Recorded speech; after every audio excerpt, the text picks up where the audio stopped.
Good morning, everybody. How's it going this morning? You're watching Mornings with Greg every morning here at 8 a.m.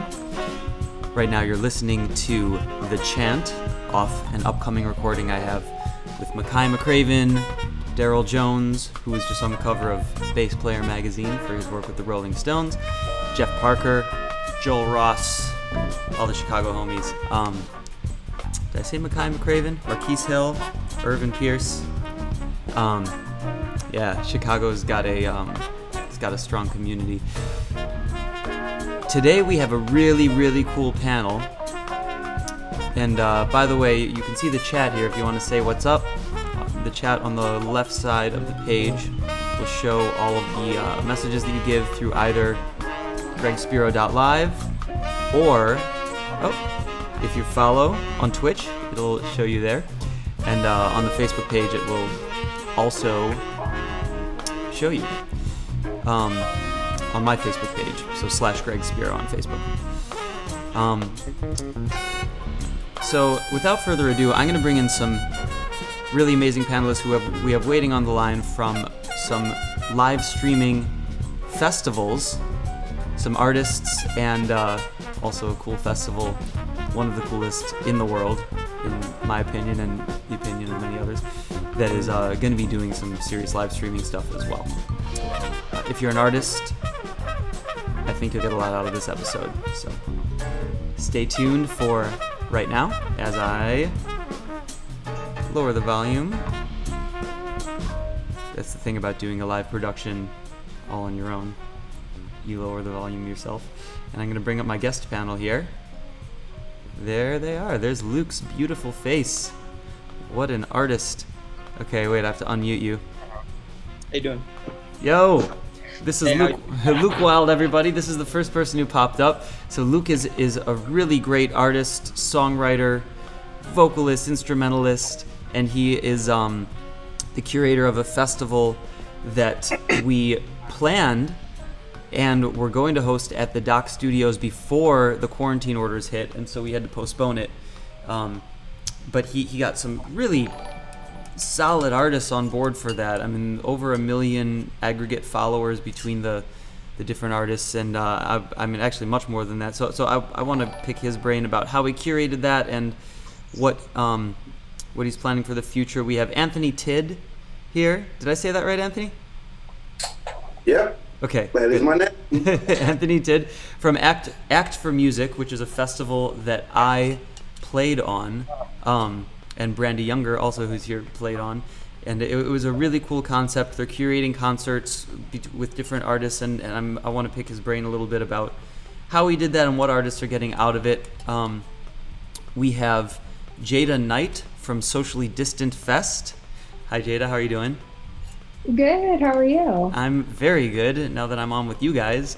I'm really excited to pick your brains about what you are all doing right now, because you have some very successful entities. In fact, last night I went on Socially Distant Fest, and I had never broadcast directly on it before, but I was like, I should try this out if we're doing a streaming panel. And I hopped on. I did a little vocoder thing, experimented with like saying some gibberish and making it sound cool with vocoder, and I had like 40 to 50 followers for the entire time I was going, and none of them were people that I knew, and none of them were fans that I had before. So it's pretty amazing what you guys have set up, and I want to pick your brain on that and how you set it up, and then how artists can get involved and what they can do.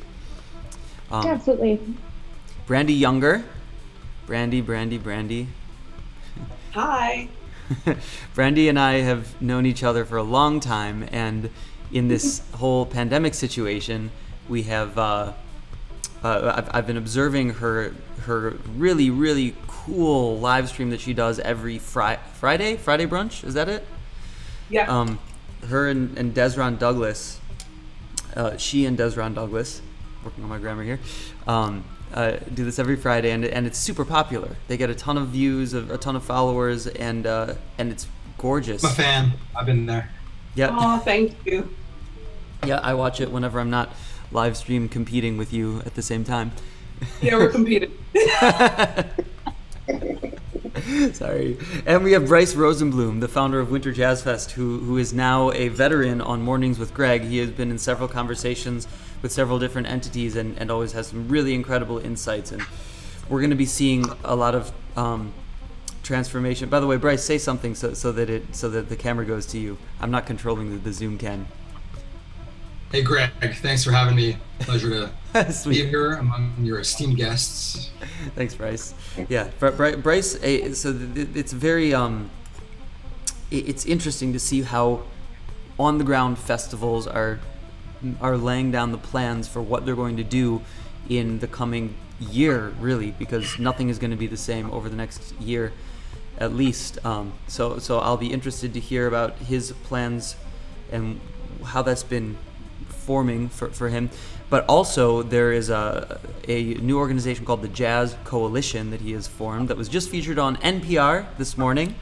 A really exciting spot, and it's an organization. I'll let him tell you more about it, but in a nutshell, it's raising funds to help artists who are in need at this time, but using them to actually curate new works, which is a great, really cool concept that I highly support, and I hope you do too.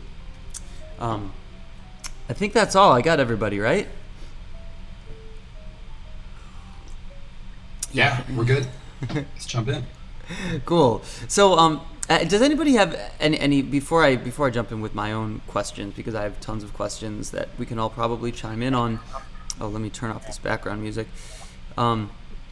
Before I do that, does anybody have any thoughts, like, at this point? We're 6 weeks into quarantining now, something like that. Like, on this landscape that we've been traversing for the past 6 weeks, and the way that it's transforming. What have you guys seen in how people are dealing with it? And are you noticing anything specific or interesting and that's changing at the moment?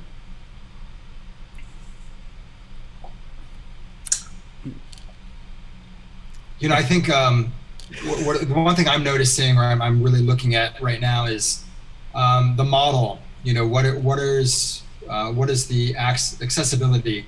There is a lot of content out there. You know, certainly some artists are providing it to their fans for free, and some are asking for donations. Others are putting up paywalls. So I'm trying to get a sense of what the trend is, and it's all over the map, of course.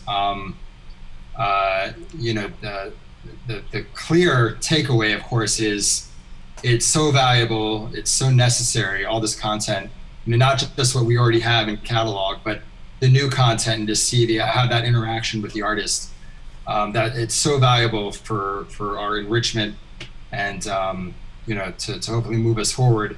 But for me, you know, as a presenter and, you know, someone who really values the artist, I want to, in my mind, understand that the artist is being appropriately compensated, or for themselves is you know, putting up a model where they know that they will be supported by their fans. Mm-hmm. Yeah, that's the big question here. And build new fans, yeah. Grow fans. Yeah, that's the big question here that we all have, and hopefully this panel can shed a little bit of light on that, is the value that artists are outputting now. Is that we were all kind of shocked into this new landscape of, okay, we have to live stream. All the cameras sold out, and all the 810 minis sold out, and you know, I finally got mine like a week ago, which I'll talk about that in a little bit, because it's a cool tool for streaming if you want multiple cameras. But the question is, how can we see the value as artists so that we can form a sustainable model of moving into the future, now that we're not, I mean, my tours for the next 6 months are for sure not happening, and I think that's happening for most artists, and if they're not canceled, they're likely to be soon because of what we're seeing. So these things, like for example, Anthony, your Act for Music, you have an interesting model where and I'm actually not super, I played on it, but I didn't really have the time to see what the specifics were on, like, how I was interacting with it on a financial level or whatever, because I just wanted to try it out and experiment. And Brandy was the curator, and I also love Brandy, so I was just like, okay, let me do a concert and put it up here. But Anthony, could you explain to us, are you addressing that issue at all? And And is that something that you're looking for, is getting artists compensated for their for doing things like live streaming? Yeah. Well, so in my background, as far as a presenter, I've worked at the Kimmel Center for the Performing Arts in Philadelphia for a while. And, so the usual model there is, I convince someone to give me a budget, and then I go out and I find artists to put on. So I have a series that I do there called Sitting In. And in that model, we're literally just taking money that has been given by corporations, like Macy's and different people like that. And then, I'm choosing artists that I dig, like for instance, Brandy's been on the Sitting In series, and and a bunch of other people over the years. That's been going for about 8 years. And I basically allow the audience to just attend it for free, because for me, that series is about it's about educating, and it's about introducing the audience to new sounds that they might not normally get introduced to, and then also allowing artists to grow their own audience and get introduced to other people that they might not have got introduced to. So that's that model. But the reality is that in my experience, the huge issue that I have faced as a presenter is getting the bandwidth and the latitude, and quite frankly, the funding to really expand that model and do more of it. I had dreams about being able to one day have a venue that's dedicated to doing that kind of work, that does that kind of thing 24/7. But the reality is, after many years of pushing in that direction, people just, so far people haven't really wanted to really put any funding behind it. You're talking about it specifically in an online format? No, I'm not. I haven't got to an online format yet. Okay, you're talking about on the ground now, before all this. So so I decided, like about 8 months ago, I started thinking about, how can I do this in an online format, if you like. How can I create a venue that's not a physical venue, that doesn't cost any money to run, or very little money to run, that could still kind of give the same kind of exposure and do the same kind of things. And then this whole pandemic thing happened, and so I basically took that idea and fast-tracked it. I think we built the entire Act 4 Music platform in 3 weeks, start to finish, including the website. It's a beautiful website. As anyone who's done any kind of festival understands, there are so many things, from artist agreements to craziness. Yeah. And so we built that in 3 weeks, and so what you see now is the result of that. We've been basically doing it as we go along. Now, in terms of compensation, the model I chose was basically, people have called it a door gig. Yeah, it's kind of like a door gig, or if you like, it's a royalty split. And so, whenever the artist, whenever someone purchases a ticket to see an artist, then what happens is, all of that revenue is broken down based on a royalty split with all of the different artists that are involved on that. And so that model really depends on, well, the other thing is I wanted it to be extremely accessible, so I didn't say the tickets are $25 or tickets are $50 or whatever, I said that you can pay whatever you want, so long as it's more than $3, and that really depends on, though, really growing an audience and having lots of people tune into the show. So for instance, if you could get 500 people to tune into a show, then what that would mean monetarily is that if you got 14% of that, right, as one artist, you would make about $210. Do you know what I'm saying? Mm-hmm. Now, and you have multiple artists going on at the same time, right? Like the I remember when I did it with Brandy, it was me and Brandy and I think 2 other artists. Yeah. Right, there are basically, okay, so in terms of how that happens, I kind of stole that from, you know, there was this whole trend where people like nominating people, oh, choose 10 albums you love, you know, and then someone would list their 10 albums and they'd say, I nominate so-and-so. Yeah. So, you know, to me, one of the huge problems in the jazz scene or music scene period is, I'm just going to be real, nepotism. You know, there are certain cliques of people who choose each other, you know, and everything that they do or everything that particular thing is focused around is only those people or friends of those people or friends of friends of friends of those people. So I decided to come up with a way to circumvent that by doing this whole nomination thing where I'm not curating. What I'm doing is I'm choosing people that are going to curate, and those people then choose 4 other people that they're going to present. So what that's resulted in over 3 weeks.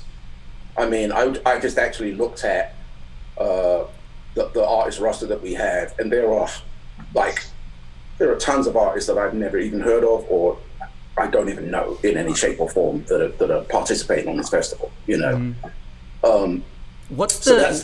I'm curious, what is the most amount of money somebody has made gross in one of the concerts doing it that way in your festival? Okay, before I get to that, I'm going to say this. The other thing that's kind of unique about what we're doing is that because it's an 8-week festival, we leave every show up for the entirety of the festival. So rather than the ticket sales being over live. One night, they're over the entire festival. Okay. But to answer your question, the most anyone has made in one day so far has been about $700. Okay. And that's for a concert with 4 artists. So it was that's like $175 per person approximately. And is it 4 artists playing together? Do you have the technology where it's back to back? It's artists is really it's kind of a deceiving label because it's actually per act. Yeah, so it's 4 acts with half hour each, right? Because I know when I recorded mine, it was 30 exactly. minutes. A curator chooses 4 acts that they want to present. Yeah. And then each one of those 4 acts does a 30-minute performance. And sometimes that performance involves 1 person, or sometimes it involves 2 people, and rarely 3 people. Not to change the subject abruptly, but has anybody figured out the people performing together yet? I almost had somebody who says that he's figured it out, but on here, but he wasn't able to make it. Travis. But his is also still on more of a corporate level. It needs a person to man the switcher. And he thinks he figured out how to. I'm told someone has the technology, and they're working with a partner now to release it. We're waiting. But I've been sworn to secrecy. Yeah. We've had someone actually performing in our group. There's 2 guys, and they sing songs about pizza, and. I don't know how they figured it out. We haven't reached them yet. But believe me, as soon as we do, that's the money right there, is figuring out how to stream on the same track, really. From what I've seen, and you know, we started working on this probably 10 years ago, as far as trying to do long distance collaborations together. If you're talking about people that are going to be interacting, as in improvising together, in time, in rhythm, then the huge problem is internet latency. Yeah, of course. That's the thing everybody's trying to figure out and get over. And the only way you can actually get around it, there's the internet that we use. That's called Internet 1, right? And that's the version that has the latency problem. Okay. Then there's Internet 2. Internet 2 is another internet that libraries, the schools, the military use, which doesn't have that latency. It's just faster? It's basically it basically circumvents a part of the internet that's in our internet platform that we have now, where we're going through servers and stuff, and it does. Well, you're talking about peer-to-peer networking, right? Like going from one computer directly to another rather than going to a central server and relaying the data. Exactly. Yeah, and it's also completely fiber optic. You know, so yeah. So for instance, I know CalArts and some other schools in Philadelphia have done collaborations with musicians at different places where they could actually play together using Internet 2. But using Internet 1, it's essentially a problem which is, I won't say it's impossible, but it's almost impossible to overcome because of latency. I don't know if you've ever tried to sing with someone or clap with someone at the same time over the internet. I test it every time I have a musician on my show. I test it at the beginning, and I say 1, 2, 3, 4 snap, and then on the snap it's always a good, if you're counting it like 100 beats per minute, it's always a good beat behind. Exactly, and it's not even consistent because just like with MP3, it's doing a constantly changing bit rate thing. Yeah. So it's not even consistent. So we won't dig more into that now, because I know that's an issue that we're all trying to figure out. So if anybody does figure that one out, please contact me. I have a little bit of a different solution. What do you do, Luke? Something that I've seen is that, and it wouldn't work with freeform jazz. If you were doing something that was more generally formatted, it would be fine, musically speaking. But basically, you have both parties record separately their video and audio in HD, and have a third party after the fact sync those things up. You know, so like a lot of Instagram performances or stuff like that, it obviously takes the live element, but from what I've seen with a lot of good live stream, particularly live stream festivals, is everything is pre-recorded.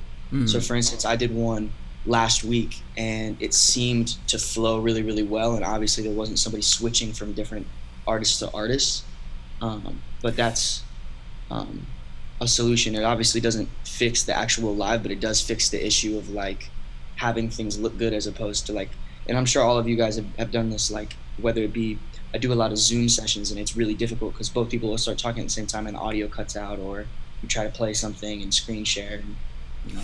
Yeah, well, that's interesting because you're coming at it from a different perspective than I am.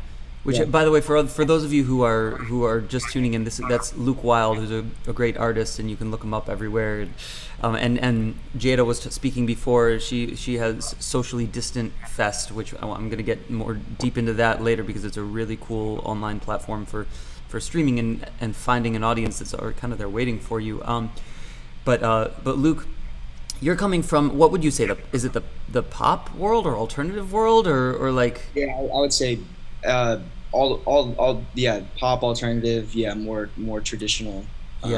So you guys have the luxury of having like songs. You know what you're gonna play, and like, I mean, we can do that as jazz musicians too. I'm a jazz artist, but the main thing in my music is you want to listen to the other person, and Brandy can speak to this problem too. You want to listen to the other person and hear what they're doing and then react to it, and that's the thing that we can't. That we haven't been able to figure out, except for a couple things that seem like they're getting closer. And I'm going to be updating people on the show as far as we see those developing. There are two that I have my eye on, but neither of them have seen proof of yet. But yeah, I've seen some people, even actually in the jazz world, some people have made really cool videos of collaborations with other people. In fact, my friend Graham Zach just did this. He's also from Chicago. He did a video where he had like 30 or 40 artists all on the same song, all synced up in this beautiful montage. It's a really, that's something people have been doing for a long time, and it's something that I see a lot more of right now as far as people creating these cool impromptu collaborations. I do have a question about that as far as it relates to Socially Distant Fest, because one of the things on Socially Distant Fest that I'm curious about is it a thing where is everybody who's on there actually streaming live, or are people able to record their videos and premiere them sort of as live videos in the first place, like sort of pretending? I mean, when I did my live video for Anthony, I recorded it earlier that day, a half-hour thing, so I knew that I had like the take that I wanted, and then I sent it over.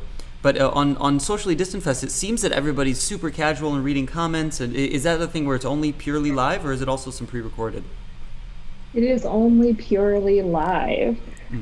So believe it or not, we made that decision just out of a couple different factors. The first one being that we have so many submissions that if we accepted all the pre-recorded videos, your feed would be exclusively Socially Distant Fest, and you would never see anything else on Facebook.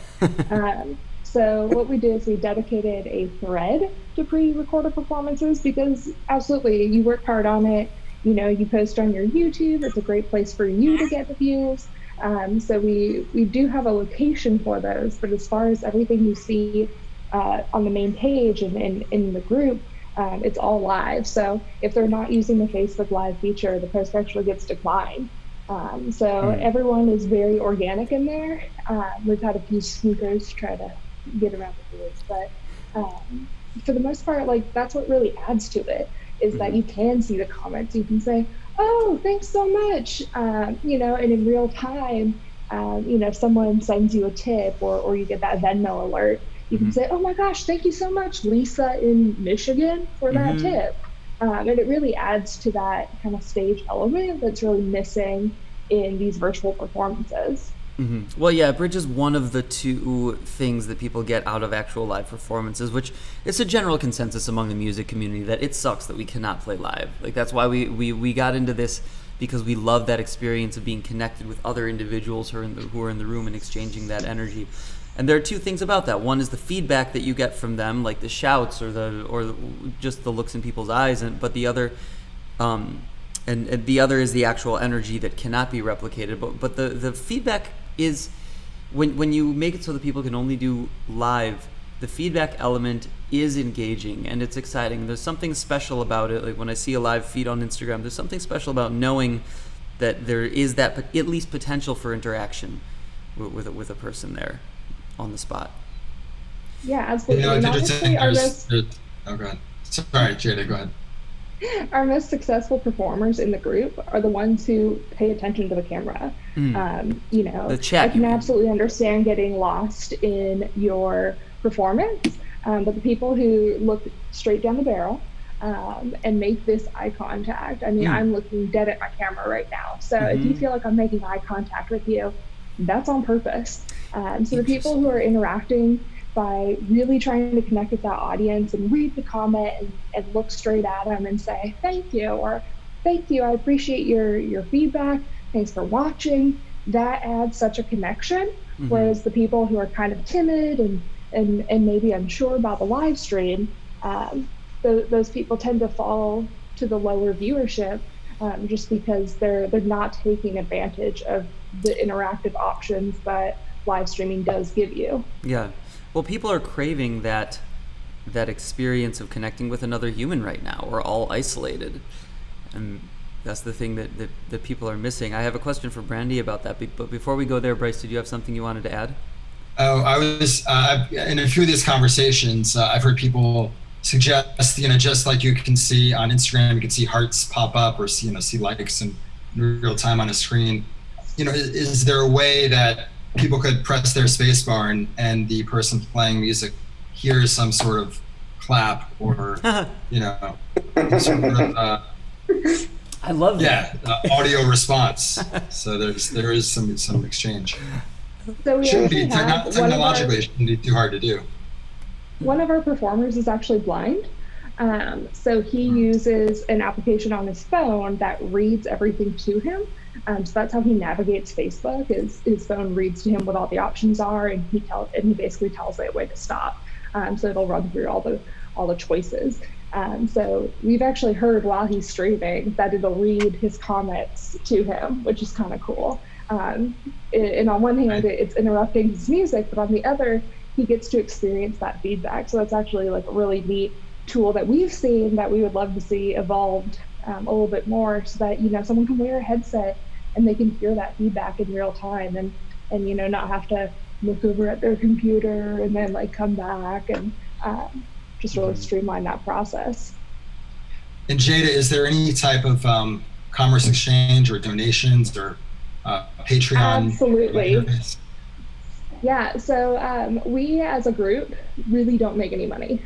So we have a Patreon, we sell t-shirts, but that's really just all of our team is volunteer.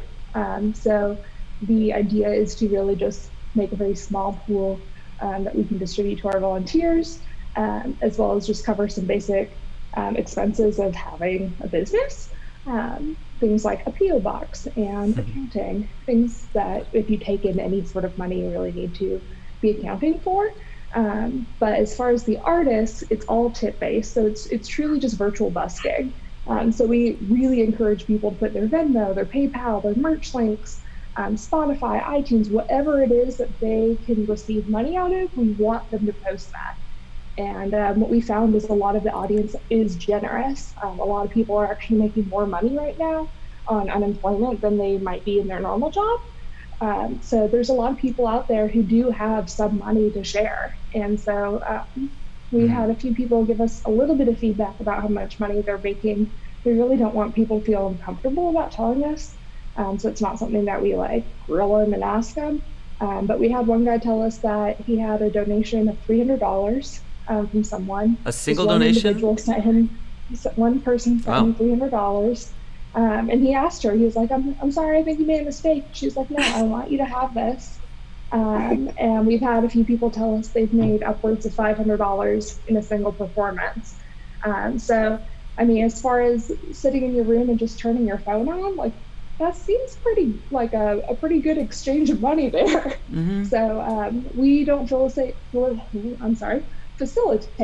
any compensation, just because honestly we don't have it. We were very lucky to get a very small amount of money. That was really just to cover our basic expenses. But we don't pay our team. I haven't taken a paycheck, so I wish we had the money to be able to say like, all right, dollar bills, y'all, you know, and just give everyone lots of money for their time. But luckily our audience has been pretty diligent and respectful in giving that instead. Yeah, that's one of the mentality that it seems everybody I talk to has this mentality. We are all in this together. There's not much money in the landscape. It's been sort of flattened, and we're all coming together to try to figure out how we can bring in finances to this industry again, to the people who are to the creatives. The tech industry is doing fine, like the big tech industry, but the people who are thriving within the infrastructure that they've created, like what we're talking about now, like Socially Distant Fest. So we're figuring out how to create a funnel of finances that can come into there to help sustain the people who are actually creating. And yours is the biggest that I've seen so far as audience goes. You have 160,000 subscribers to your festival? Yeah, so we average about 20,000 new members a week. So we've been around for just under 8 weeks, and we have 160,000 members right now. Yeah, that's amazing. And then the interesting thing about it is, so you don't have to really, you can email to apply to be like an official stream from you guys, right? But you can also just go live in the group. And yeah, absolutely.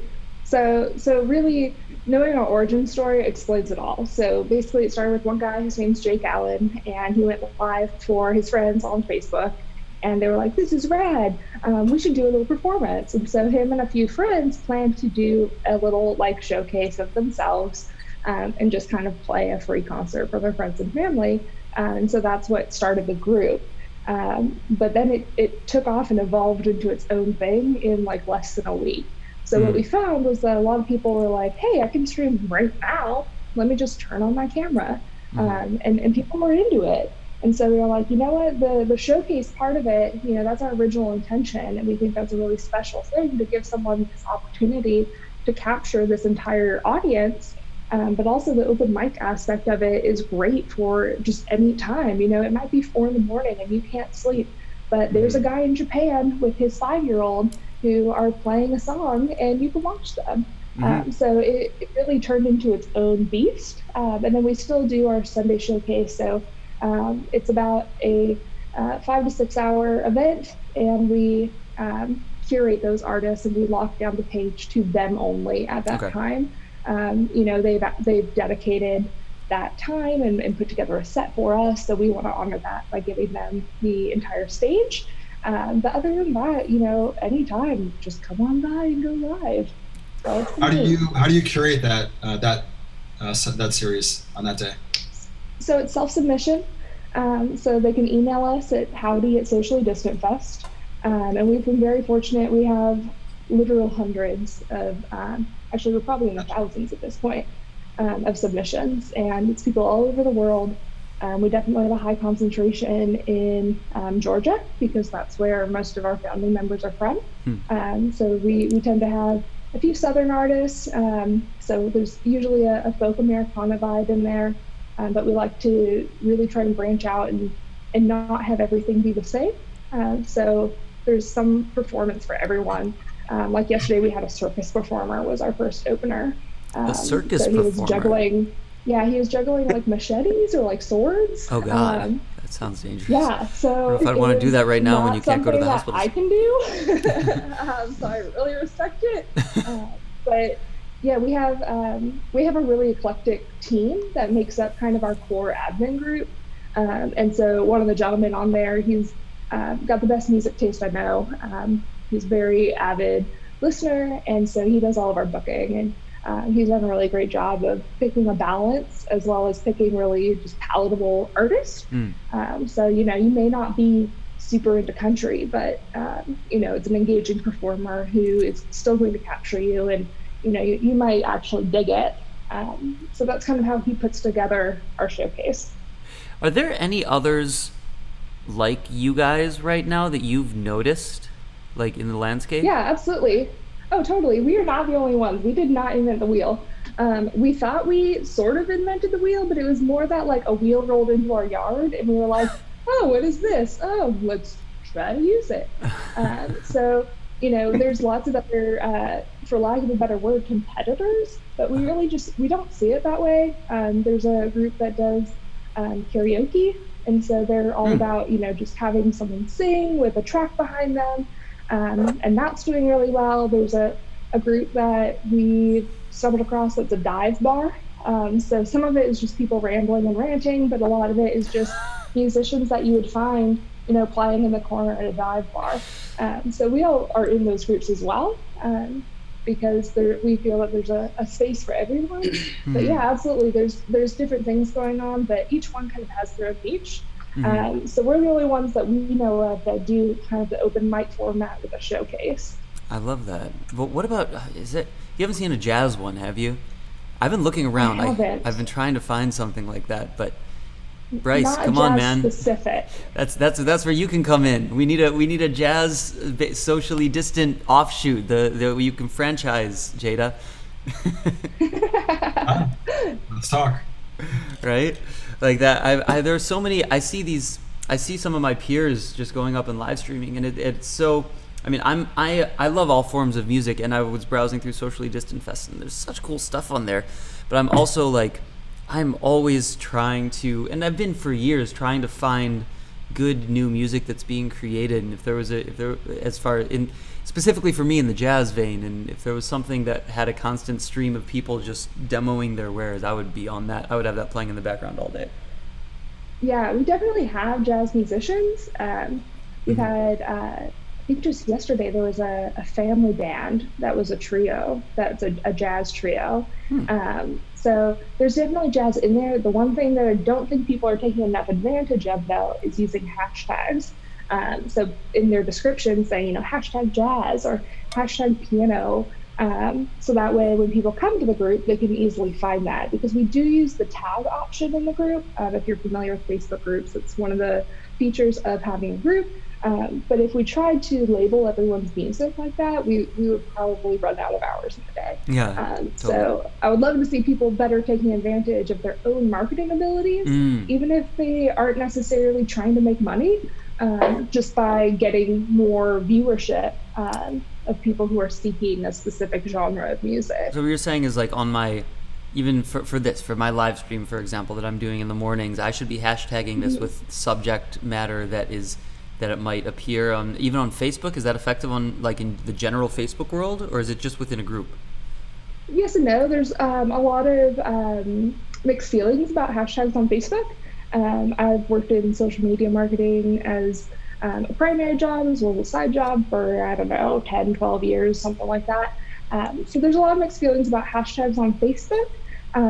There's definitely way less usage of them as opposed to like Instagram or Twitter, but they still function. So, I mean, if you're looking to gain viewership out of using hashtags, it's probably not going to work.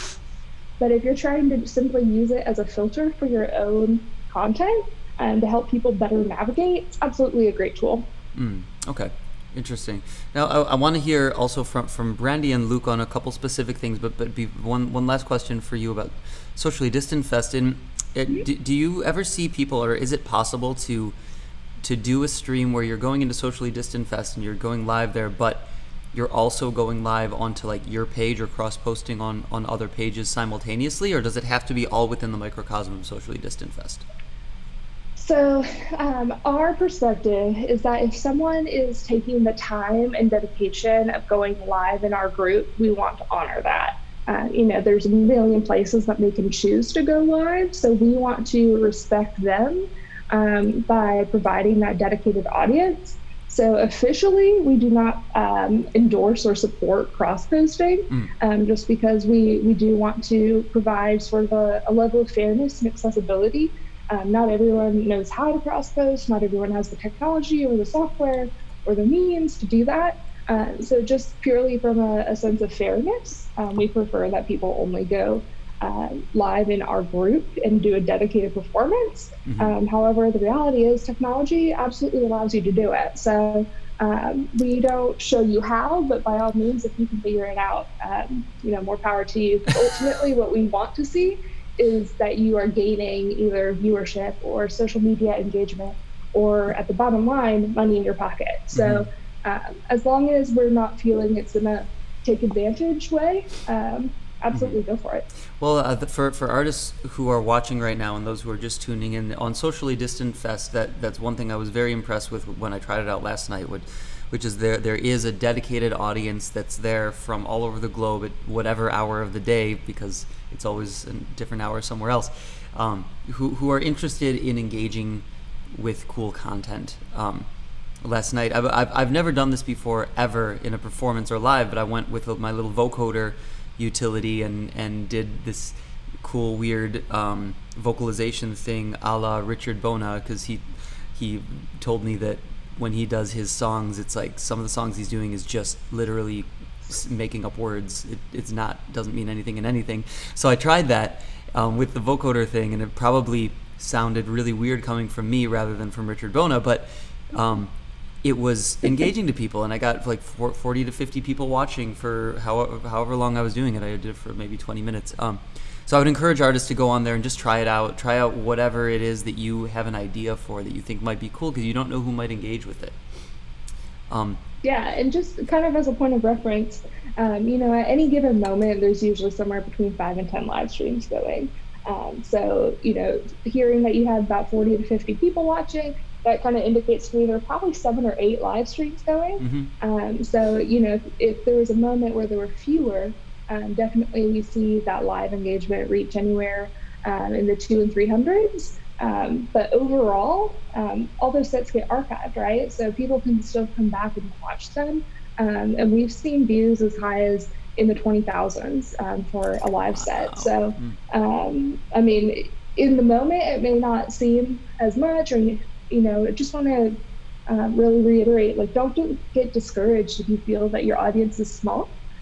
stick to it and also keep doing it, because the Facebook algorithm is going to favor people who are regularly posting. So we have a gentleman who goes live every single day, and within the first 10 to 15 seconds, he usually has 100 viewers. And that's just because the Facebook algorithm is favoring his performance, putting it in more people's feed, giving him more visibility. So kind of keeping that social media marketing in mind whenever you do go live, so that you understand what your audience numbers really mean, and how you're getting them. Nice, very interesting. Well, Brandy's been really good with the live regular appearances, like you were just saying this person does on your platform, Jada. And Brandy, I'm curious about what thought went into your curation of your Friday brunch, and how and why you were able to make it one of the more successful live streams that I've seen. I mean, how many people do you have on average usually tuning in? It's not that many, usually about 150. That's more. That's like in the upper realm of at least jazz artists who are live streaming on a regular basis. My sister actually watches the numbers. I mean, of course, there's many more after the fact, but usually while we're going. And we didn't really intend on doing it more than like the first week or so, because it's weird. Like you get some people like, don't do these free shows, you're hurting us. Yeah. And then other people like, please keep doing the shows, we need it. So, we're always sort of confused, a little conflicted. But the feedback is good. We don't like to put the donation link every week. So we've been doing the donation link maybe out of 9 streams, maybe 3 times. Oh, interesting. Although, full disclosure, my sister will post the donation link in the, in the comments as it's going. And it's only because we don't want people to feel like they have to donate, to watch, or feel the guilt of watching and not donating. Like, we want people to watch. But donations are cool too, so.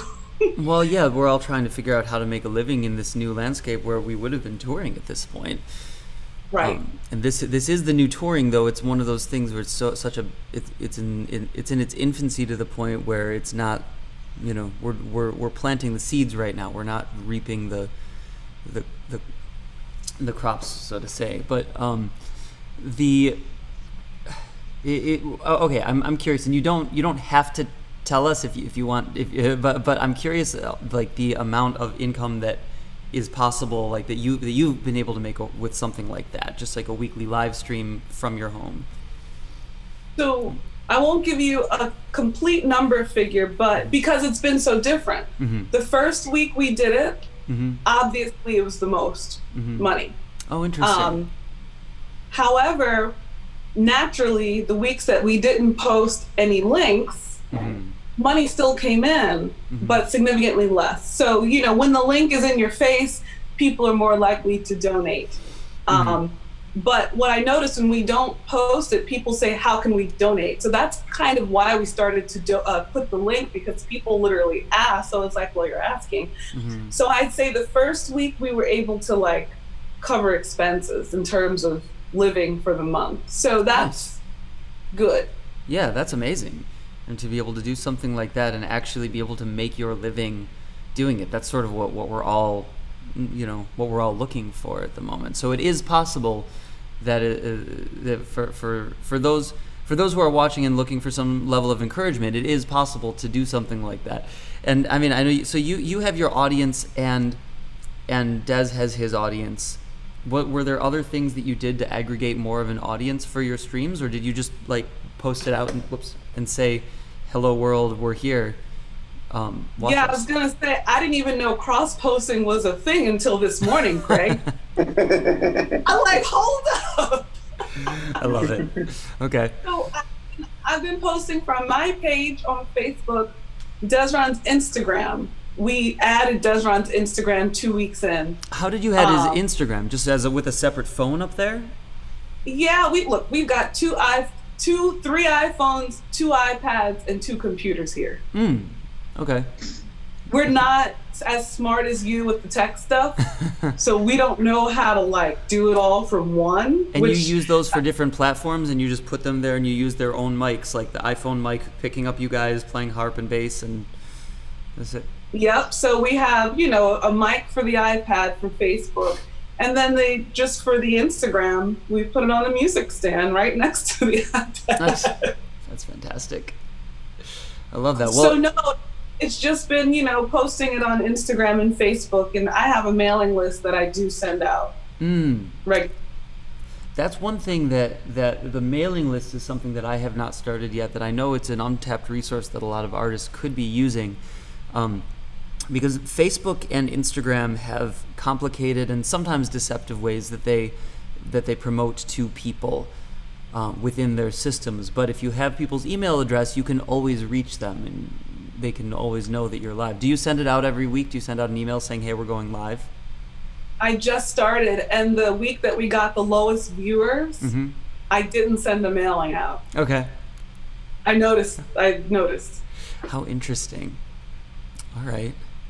Well, it's beautiful music. For those of you who haven't checked it out, it's Friday at is it 11 Eastern time? So at the exact same time as my show. I won't be mad at you. Maybe a little frustrated with you if you go and watch your show instead, but you can, and it's really amazing. I would actually highly recommend checking it out. It's on Fridays at 11 Eastern. Yeah. Did you have any other thoughts you wanted to say on that before I move on to Luke? Because I know we're past 9, but I really want to get some of Luke's insights on what he's been doing. I don't really have any more. I guess it'd be nice to know maybe not just Luke's point of view, but everyone's point of view, just as a listener, you know, what it looks like for musicians with the donate link, how as an artist you feel posting it. I know that we host concerts, you know, for the Harp Society. I'm on the board, and we've been paying harpists to do concerts. And when I'm behind that Harp Society wall, I'm aggressive. Here's the PayPal link. Keep support. You know, it's very easy because it's not you. It's you're asking for something else for an altruistic organization. So I'd just be curious to know how it's received, from how it feels as an artist doing, and then how it looks to you, non-artists. For me personally, it's the fact that it's an artist that I like yourself, or anyone that I choose to watch, is someone that I'm very interested in supporting, and the fact that you're sharing with us a really intimate experience. I mean, the same type of experience we have when we're in the same room with you, when you're on stage.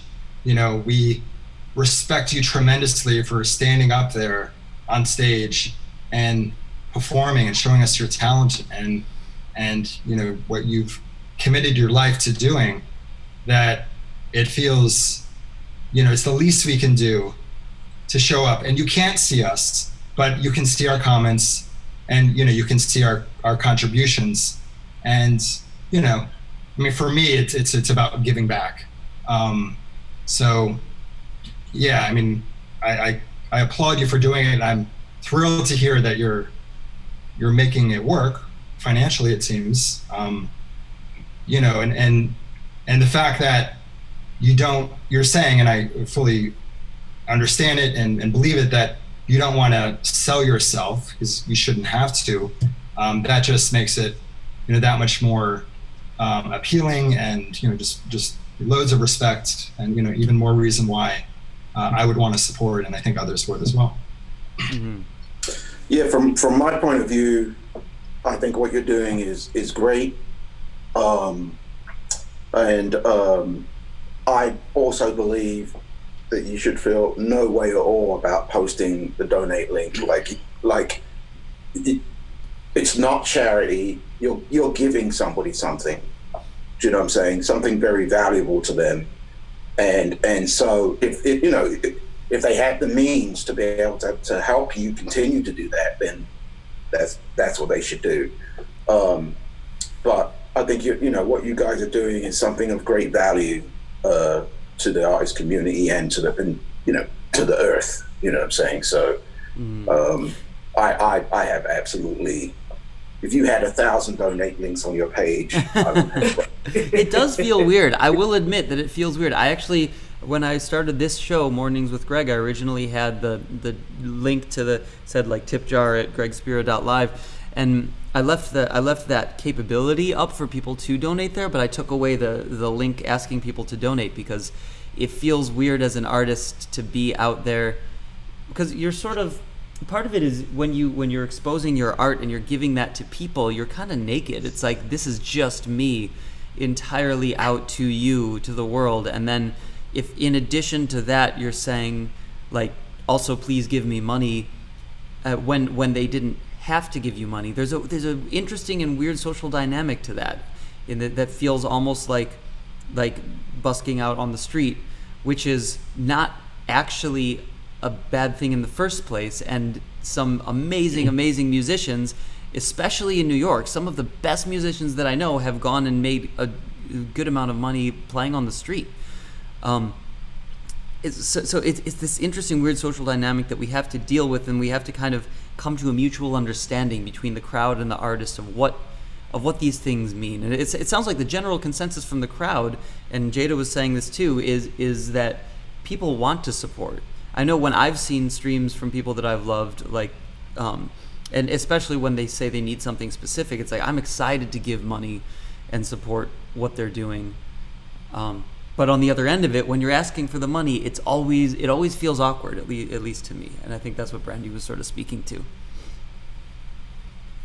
I like to look at it from a perspective of, would you feel awkward putting out a tip jar if you were busking or if you were playing at a bar? That would not be weird. It would actually be expected. And I think most people understand that there's not an obligation, and most people are familiar enough with their finances to know if they have the money or not to donate. But the reality is, like, sorry to keep drilling you with weird numbers, but in the grand scheme of social media, whether it's Instagram or Facebook or even YouTube, like an engagement rate of 2 to 6% is about what's normal. So if you're engaging with more than 2 to 6% in any given platform, you are doing more than the normal. And so that means that people want to be there, and people are seeking you out. And to ask those people for $2, you know, everyone has $2. So what I would like to see more of is people making their links and their Venmo usernames and things like that just more accessible. You know, make it easy for us to donate to you, because if it takes me 3 clicks to send you $5, I'm gonna do it. But you know, if I have to type in like Greg 1 2 3 4 5 6 elephant pineapple, like I'm probably gonna get lost. So like truly just make it easy, and I would be happy to support you with whatever my needs are at any given moment. I really appreciate that perspective. Luke, I'm curious about your experiences with this. I know I've seen what you've done at the Dock as far as curating live performances before we. By the way, the Dock is a studio that I'm involved in, and it's sort of my series Tiny Room jumped into this beautiful collaboration with a studio complex called the Dock, and so we moved in together and started this sort of arrangement where Tiny Room does all of their operations within the Dock Studios. And so I've been helping them a lot with figuring out the future of live streaming within the warehouse space. We have a beautiful stage and multiple cameras, and I've been getting more equipment for live streaming so that we can prep to host high quality live stream shows. We actually did one. I did the first one last night, 2 nights ago. Did you actually live stream it? We didn't live stream it. We did the model. I'm sorry, the model that I've been more familiar with on my end of the spectrum has been pre-recording and then sending to the platform, and then the platform stacking it, sort of like a concert, you know. Got you. I wish I could show you guys. I wish I could show you guys. It looked really cool. So we had like real, you know, visuals and stuff like that. Stuff like that. So I was trying to trying to do more high quality. But anyway, sorry, I didn't mean to interrupt you, Greg. I apologize. No, please. I want you to talk about that because this is a thing where you had, it was Gabe, right, who was doing visuals. Yeah. Yeah. So there are multiple people involved in this, and the challenge is to keep as few people as possible because we're trying to socially distance. Exactly. But high production value for live streaming is important, and you started to curate this festival that didn't end up being executed because of the restrictions. But I want to know what your plans are for that and what you've been kind of looking into in the meantime. Yeah, so we had a festival kind of, planned out in the same sense of, live stream artists, and obviously because of the social distancing, it all had to go away. So we've kind of put that on hold. But from what I've seen with people in the more traditional realm, and it is difficult because I've been on both sides of the coin. Like I've been on the one side where I've made 100% of my income through being a hired gun and playing live and being on tour and playing gig bands and the hustle that I'm sure all you guys are familiar with as well. Mm-hmm. Now I'm fortunate to be a little bit on the other side where I'm an artist full time and writer and producer. So it's been interesting to see that all of my touring was canceled for this year. So I think the plan will be live stream concerts. But I think as far as curating the festival, we basically, just reached out to friends and coworkers kind of in the sense, and I know you connected us with a lot of artists as well. Mm-hmm. And people were really eager to just do anything. Mm-hmm. I think that's something that like a lot of people forget is like, if you are a full-time musician and a lot of your time is social, then you're just sitting at home and being alone, and you can only be so creative in the box, as they mm-hmm. say. So we found that a lot of people with bigger platforms were willing to be like, sure, mm-hmm. I did a live stream festival the other day with I was right behind one of my favorite artists in the world, Blood Orange, and it was like, now we're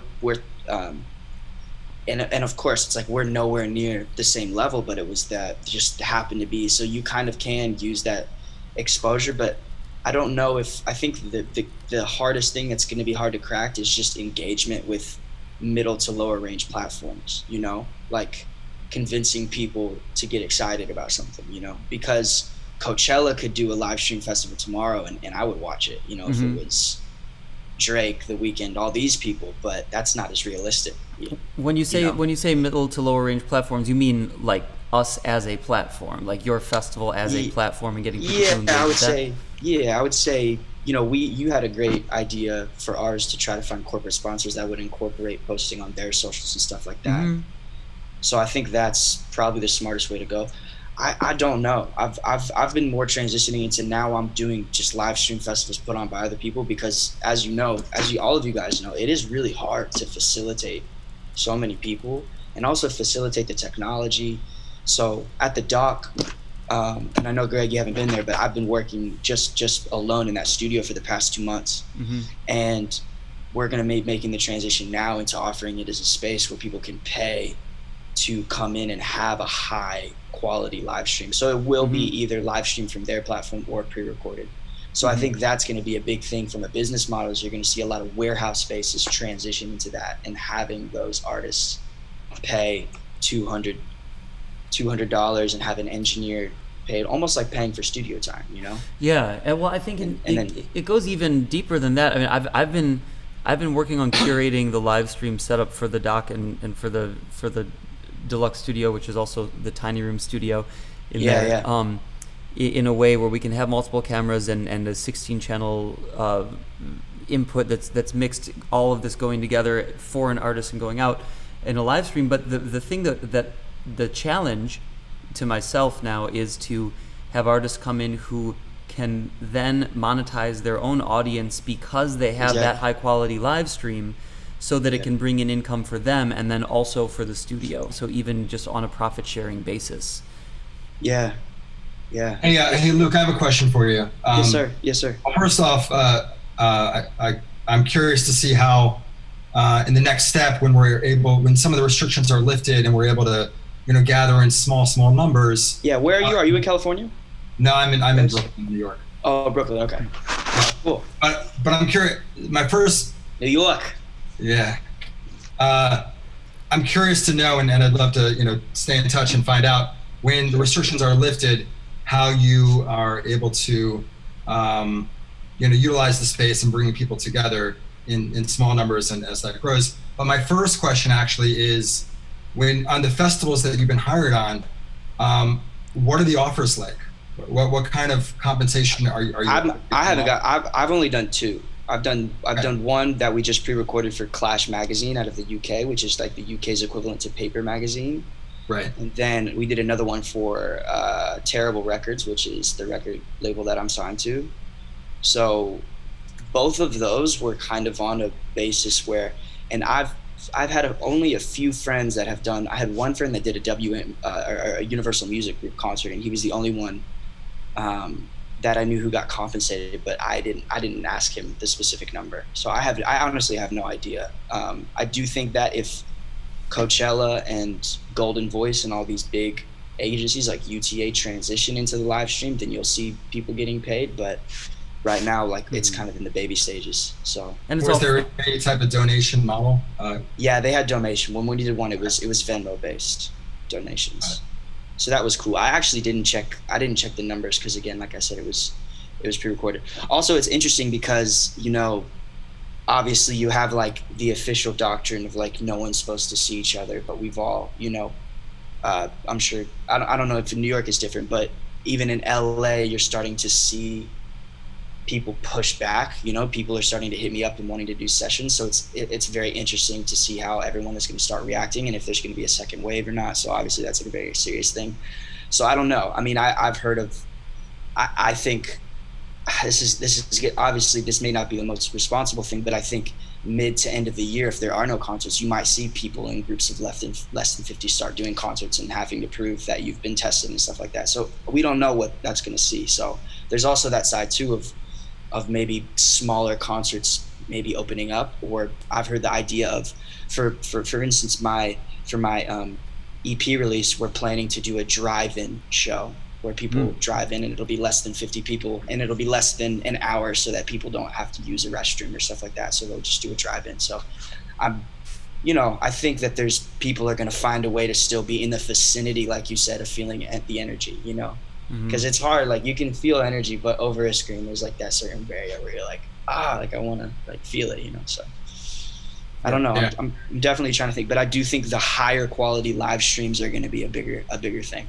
For sure. Yeah, quality is a big issue that we've spoken about, and I know Rope-A-Dope Records is figuring this out with a bunch of their artists and curating their situation there. But I think we're going to see more and more of these situations like what we're putting together over at the Dock and in other places around the country and the world, where you can go and have a higher quality live stream, and then we're going to, at some point, it needs to be worthwhile for people to actually go past the paywall, and so Anthony's done that successfully to a degree. I think he said he's gotten up to about $700 a concert for the paywall based concerts, and I think that will grow as the quality grows, especially incorporating the live element that Jada was talking about. That is so important when you're actually like not even just streaming it for the first time, but you're actually there and you can see people's comments. And I'm wondering if there are ways to incorporate the stuff that Bryce was talking about in terms of like if you could press your space bar to clap or something like that. I've been trying to think about incorporating like an applause button here or something like. Sorry, Anthony, but I am curious. Like in the jazz space, I know it's super super important. I came from, me and Greg have talked about, I come from a jazz background as well. I know it's so important to react when soloing and when being in the room with them. But I am wondering if you guys on the jazz side have had anything where you do run a standard like Donna Lee or like Giant Step and you just have the agreement like, okay, you're going to run the form and then I'm going to take it. Obviously, I know that takes away. I haven't done that, but I've seen it done. I have seen it before too. I saw the Coens, the Anat and Avishai and somebody else did a really cool recording of, I think, I can't remember what the artist was that they quoted, but somebody's solo or somebody's had that was like a 5-minute unison line that they played together, and it was just great. And it, it was in that video. I was going to say, firstly, responding to that, I've done a few things like that, and actually, over my recording career, I've done hundreds of things like that, where we have to like kind of fake the interaction. What I usually do is I record a skeleton part, the other person records their part, and then I re-record my part, listening to their part, so there's still some interaction. Oh, cool. Mm-hmm. Cool. But yeah, going back to what I was going to say before, the major nut to crack right now for me is marketing, right? Mm-hmm. Because what I'm seeing as far as what we're doing is we've managed to overcome doing most things without a budget, right? But trying to do marketing with zero budget is really, really, really, really difficult. Do you know what I'm saying? So what we're finding is that with artists that are super, super proactive as far as their own marketing, and they have their own marketing engine happening, they do well. But with artists that are more used to the traditional model, where they go into a venue and the venue does the marketing and stuff, they don't do so well because as an organization, we don't have the budget to really market. Do you know what I'm saying? We're just basically a bunch of volunteer artists who are like scrambling, trying to put this thing together. Do you know what I'm saying? Well, everyone has to be an entrepreneur at this point. That's everyone has to be an entrepreneur at this point. That's the challenge, and that's why people like Bryce and Jada are so valuable to the community, because of Bryce has a festival that is the center that brings in eyeballs, and Jada has Socially Distant Fest, which is an already online native festival, and your thing too, as you grow and you get people who are just coming back for the festival itself. So that's super valuable to the community to have entities like that. And as we move forward, we're going to be continuing to look at how we can best monetize. We're going to be looking at the paywall model and the donation model, and seeing how we can make this into a bigger and more sustainable future for artists as a whole. We're about 23 minutes past the hour, so I'm going to ask everybody if they have any specific closing comments. That I know I've kept you guys here for longer than I promised I would. But if you have any thoughts or conclusive ideas from this conversation that you want to share with the world before we end, please say them now. The floor is open. Yeah, I'll say. Go ahead. I can see that we have a ton of comments on our Facebook live stream. Oh, nice. So if you're watching on our Facebook, I've had my laptop kind of to the side, but it's not close enough for me to read. So I promise I will respond to all of your questions. So if you have any more and you're on the Socially Distant Fest page, please continue to leave those comments and I will get back to you. Awesome. And also, Jada, if you want to, we would love to have you back another day to maybe address some of the comments and things if people have specific questions, because I'm really excited about what you're doing with Socially Distant Fest, and I want to support it however I can. And I think there are also some other people that I want to bring into conversations with people like you. For example, people who have branding agencies and agencies that collaborate with. This is a big question in my mind, which we couldn't get into today because it's not that subject matter. But I've been thinking a lot about how to utilize the traditional like brand sponsorship model in this new landscape, because I think it's ripe for it, but we haven't really done it yet. I'll invite you back if you would grace us with your presence again on a future live stream, and we can address some of those questions. Yeah, absolutely. Bryce, did you have a thought that you wanted to close with? Yeah, a couple things. Along the same lines of what Luke is considering, and I think a lot of us who have physical spaces, venues, studios, festivals, I'm imagining specifically right now for Winter Jazz Fest, which is traditionally in January around the APAP conference. It's likely the APAP conference, which is a industry performing arts conference, brings in people from all over the world. It's likely that conference is not going to happen. So we could shift Winter Jazz Fest. Won't have to be so date specifically tied to second week of January.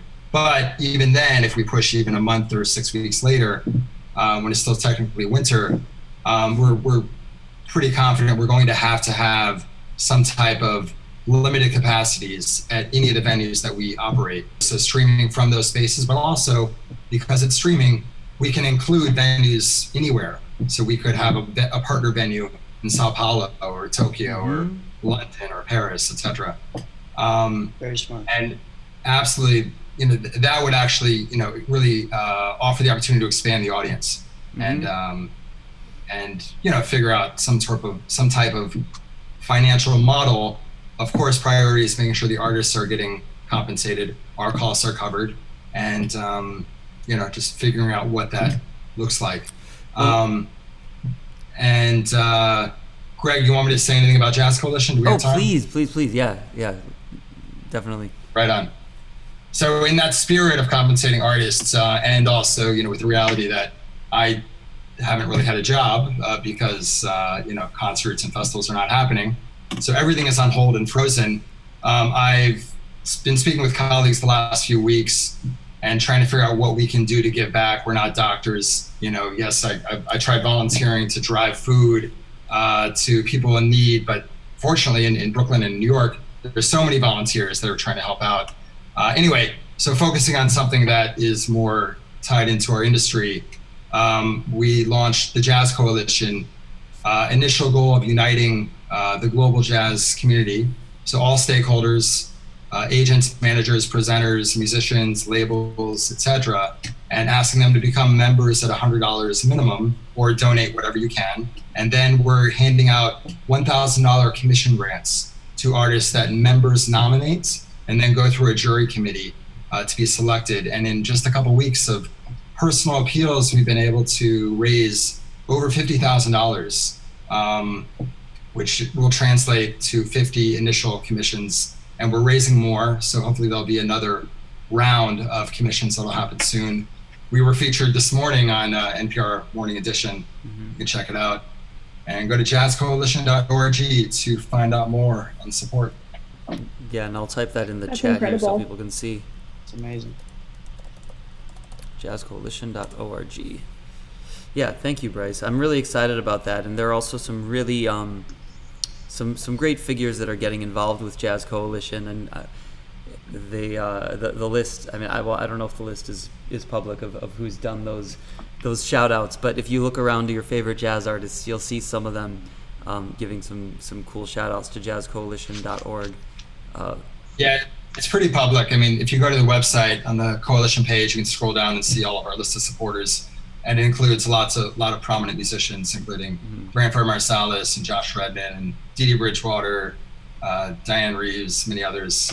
And a lot of them are donating their time to give us PSAs that you'll see popping up online, including the lovely Greg Spiro just did a PSA. I did my PSA. I watched that this morning when it was up. I was like, man, I really, I've got to work on my PSA style. When I'm trying to say something specific, I'm better at improvising and being fluid. That's why I do this in a live format rather than trying to chop myself up and be all professional. But hey, you know what? We all have our strengths and weaknesses.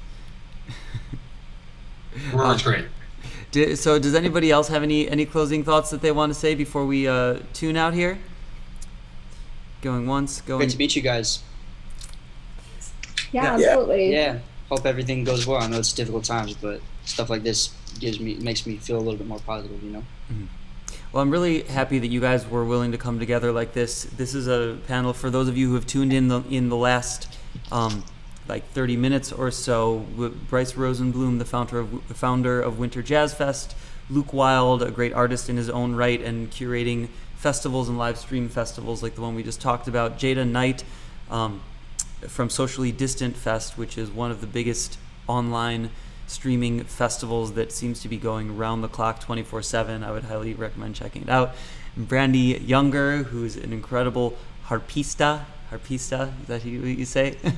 A harpist, the harpista, and a colleague and collaborator of mine, friend for a long time. We've had many fun tours together.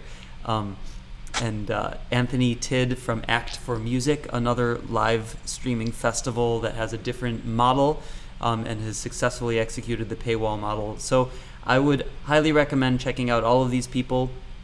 And then if you missed any of this, watch back and to get tips and tricks about how to most effectively navigate the live streaming landscape right now.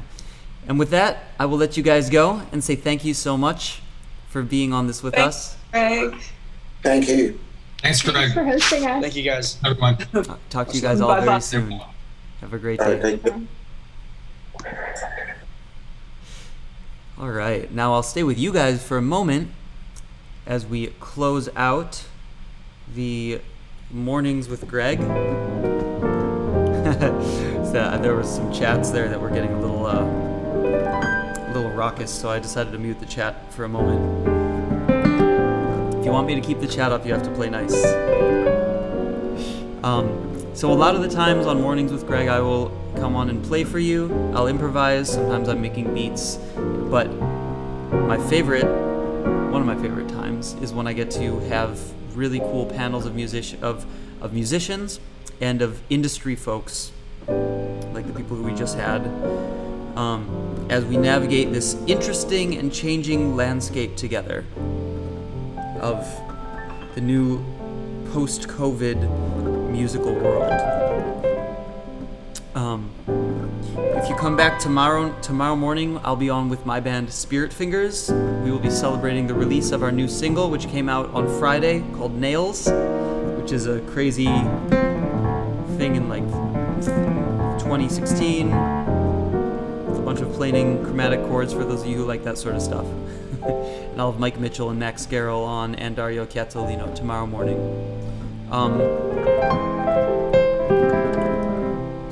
So with that, I will bid you adieu, and I hope that you enjoyed this edition of Mornings with Greg. And to play you out, I'm going to put on the recording of Nails, which is the new single from Spirit Fingers that came out on Friday. So I hope you enjoy this. You can find it on Spotify if you look up Spirit Fingers Nails. And I will see you tomorrow morning. Thanks a lot, guys. Bye.